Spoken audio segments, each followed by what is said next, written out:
ऋषि प्राणनाथ प्यारे की, श्री सतगुरु महाराज की, सतगुरु श्री रामचंद्र जी महाराज की जय।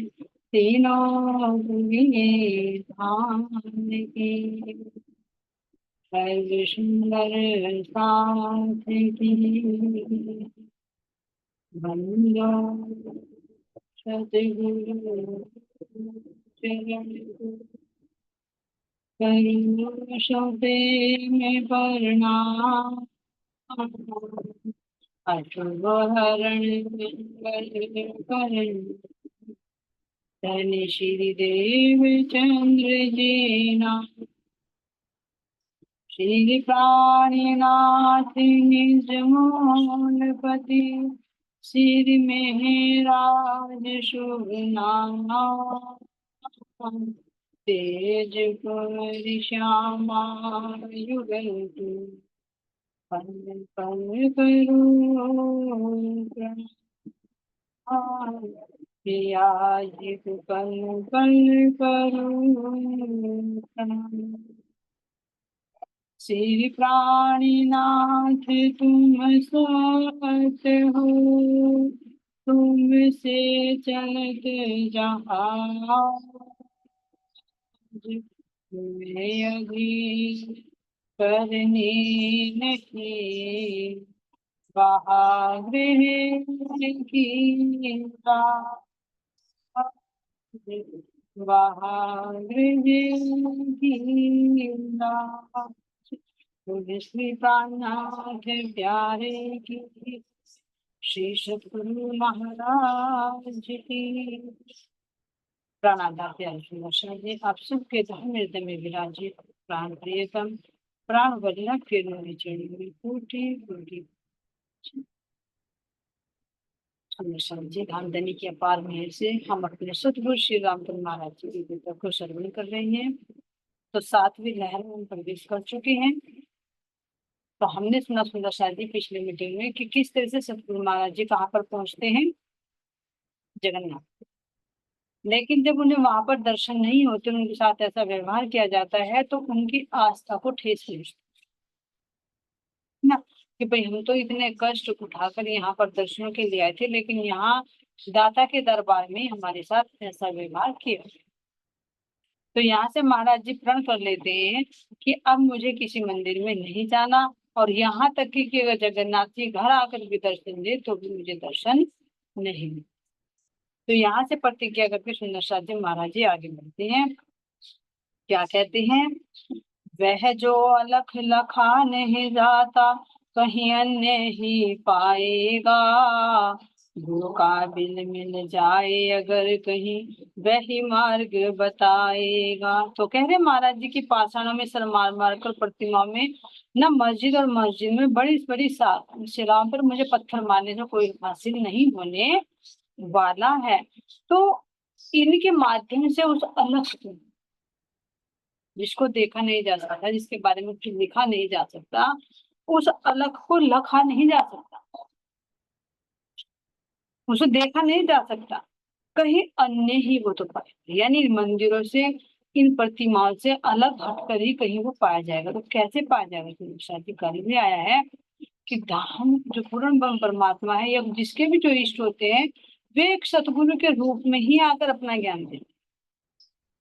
मूर्ति तो उनका एक प्रतीक होती है, जैसे सतगुरु का भी अगर मूर्ति बना ले, उनकी भी तस्वीर बना ले, स्टैचू बना ले, तो क्या वो बोलती है? नहीं।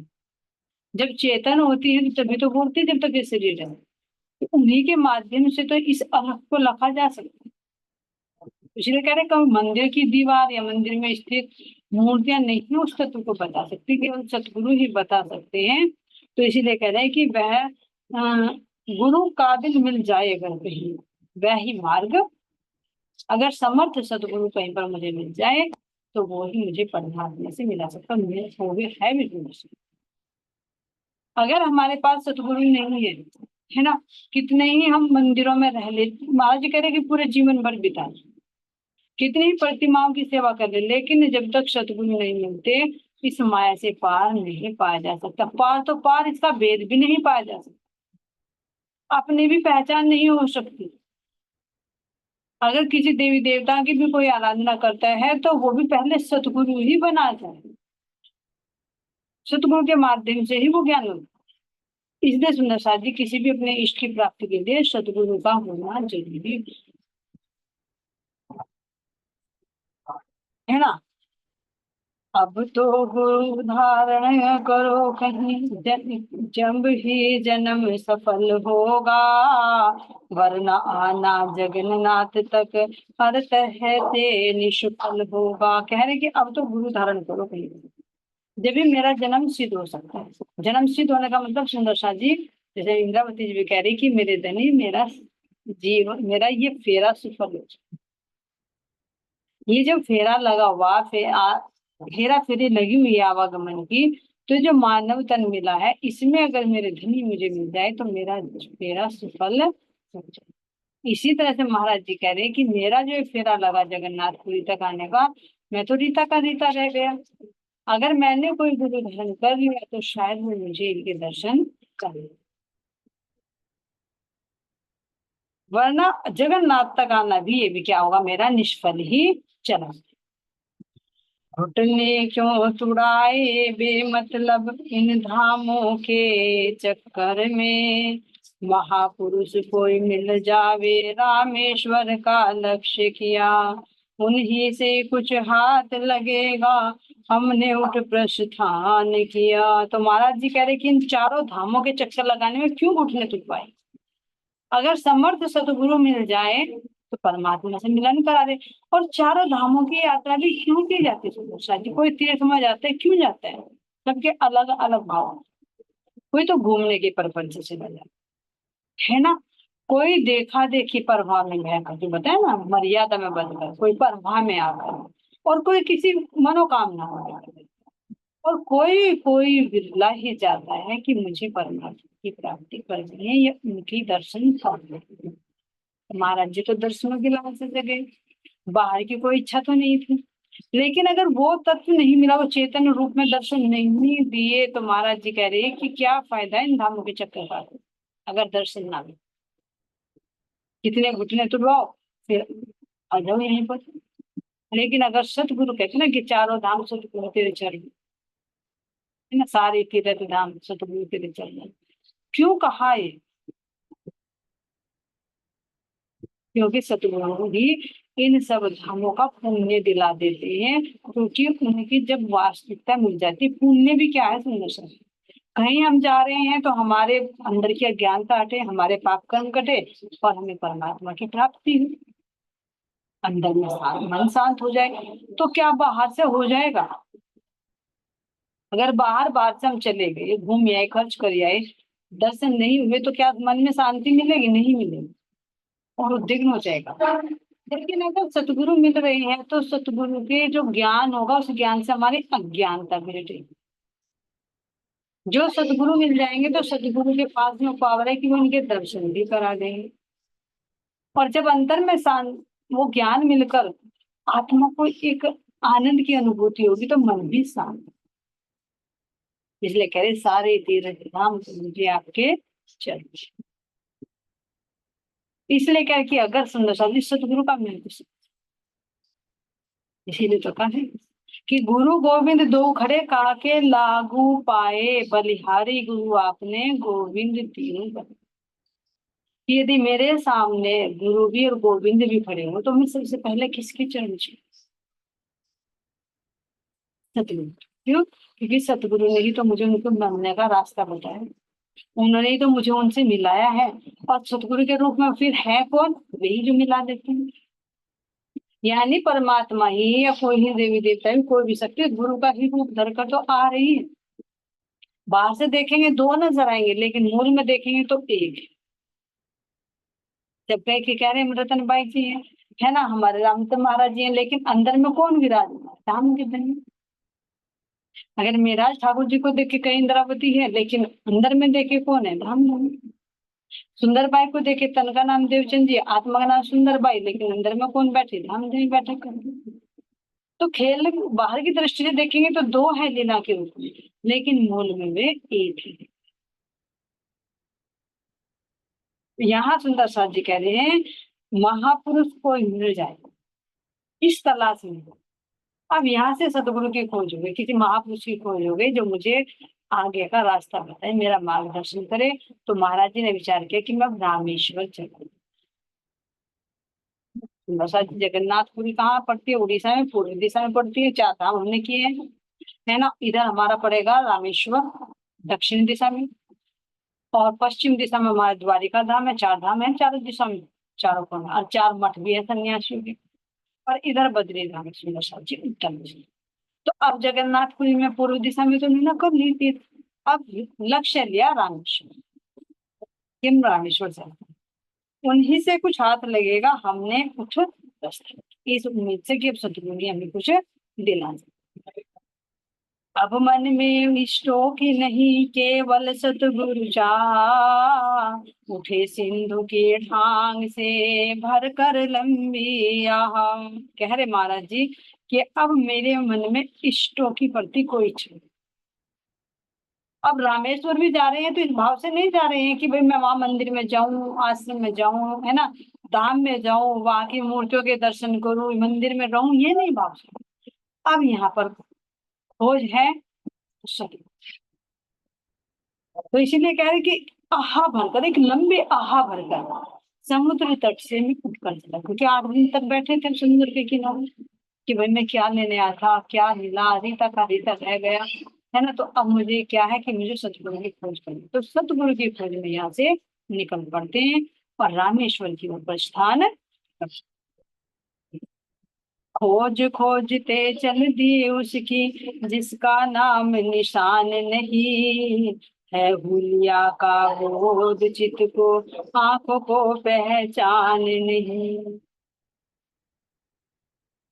देखिए सुनो साथी, खोज खोजते चल दिए उसकी, यानी अब महाराज जी कह रहे कि मैं उसकी खोज में निकल गया जिसका मेरे पास कोई नामो निशान भी नहीं।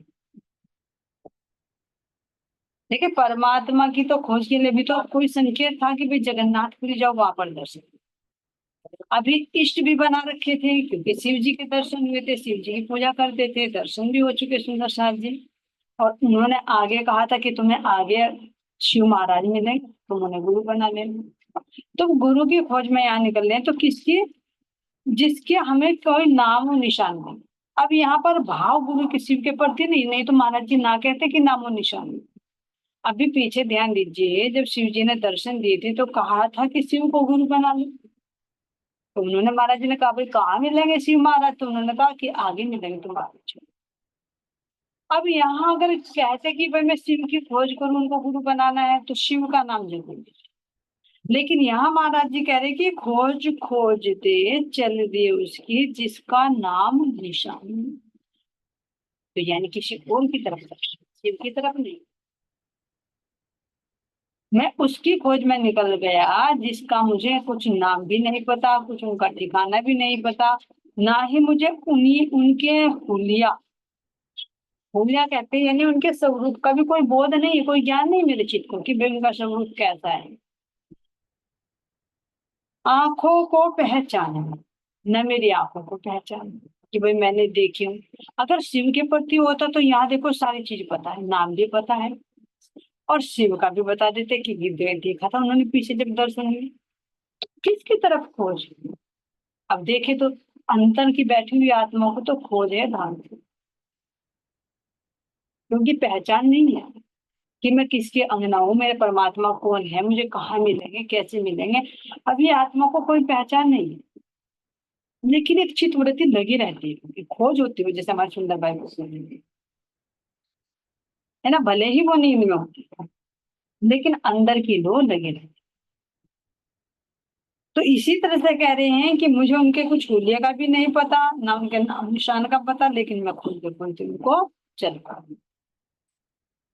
किसको और कहाँ जा ढूंढे, बीड़ा चाबा एक अजीब, सही सभी साहू है क्या दुनिया में, हम ही हैं क्या एक गरीब। अब महाराज जी को अपने पर एक भाव उमड़ कर आता है। क्या कह रहे हैं कि किसको और कहाँ जाकर हम, मत पूछो सुंदर सा। दर्शन ना होते तो चलो फिर भी दिल में एक चोट थी, लेकिन ऊपर से जो व्यवहार किया गया उसने गहराई तक चोट पहुंचाई, गहराई तक ही। ऐसे नहीं महाराज जी हिम्मत छोड़ने वाले। लेकिन जब भाव आया कि मंदिर में मूर्तियों में नहीं जाना, तो विचार करिए कितनी गहराई तक थे। तो यहाँ महाराज जी कह रहे हैं कि सभी साहू हैं क्या दुनिया में, भाई सभी अमीर है इस दुनिया में, हम ही हैं। सब किसको कहाँ जाकर ढूंढो, बीड़ा चाबा एक अजीब, यानी जो बीड़ा चाबा मतलब मैंने एक धर्म निर्णय ले लिया कि मुझे सदगुरु खोजने हैं, लेकिन मैं कहाँ जाऊं, कैसे खोजूं, किससे पूछूं उसका ठिकाना। सभी साहू है क्या दुनिया में, हम ही क्या एक गरीब, भाई सब अमीर है सब साहूकार है क्या, मैं ही एक गरीब हूँ दुनिया में। कैसे सुनकर साथ जी, बाहर की स्थिति से नहीं महाराज जी कह रहे, क्योंकि बाहर की स्थिति तो कभी उनके अंदर आया ही नहीं कि मैं गरीब हूँ, मेरे पास कपड़े नहीं है, मुझे खाने के लिए नहीं है, मेरे पास वस्त्र नहीं है, कौन सा भाव है, क्योंकि सबके पास सतगुरु है। सबके एक आस्था बनी हुई है, सब कह रहे हैं कि जगन्नाथ में देखा कि सब कह रहे हैं दर्शन होंगे, दर्शन होके सब तृप्त होंगे, मुझे ही तृप्ति नहीं हो रही, मुझे ही सदगुरु नहीं मिल रहे हैं ना, तो मैं ही क्या सबसे गरीब हूँ। और वास्तव में सुंदर साथ जी है भी बुरी महसूस। जिसके पास सदगुरु रूपी धन है ना, तातम रूपी खजाना है, जो आठ आठ तरह का खजाना है सुंदर साथ जी। तातम का बल कोई न जाने, जाने एक मूल स्वरूप, और मूल स्वरूप की चिटकी बातें तारतम में कई रूप। तो तारतम राज्य महाराज जी का दिल है जो सतगुरु देते। तो जिनके पास सतगुरु है, जिनके पास तारतम रूपी खजाना है ना, और जिसको जीव को भी ऐसे ऐसे बहिश्ते मिलेंगी, तो वो कितना अमीर होगा। ध्यान करें सुनिए। हम भी कभी कह देते हैं बाहर की अपनी कंडीशन को देखकर कि भाई हमारे पास तो कुछ नहीं है, लोग तो बहुत धनवान है, हम तो गरीब हैं। सही पूछे तो हम कब कह रहे हैं, जब हमारी दृष्टि देह पर है। मैं अपने आप को समझ रही हूँ कि मैं एक शरीर हूँ, मेरा छोटा सा घर है, मेरे पे एक दो जोड़ी कपड़े हैं, है ना, बहुत गरीब हूँ, तो युक्त तन का है देह भाव। लेकिन महाराज जी कह रहे हैं अपने आप को पहचानो, मैं इस शरीर थोड़ी हूँ। जिस शरीर के पास रहने के लिए घर नहीं है, पहनने के लिए वस्त्र नहीं है, करने के लिए अच्छे अच्छे व्यंजन नहीं है, तो क्या मैं यो हूँ? ये तो एक पुतला दिया मुझे खेल देखने के लिए, ये तो मैं नहीं हूँ। मैं तो आत्मा हूँ, अपने धनी के अंगना नार हूँ।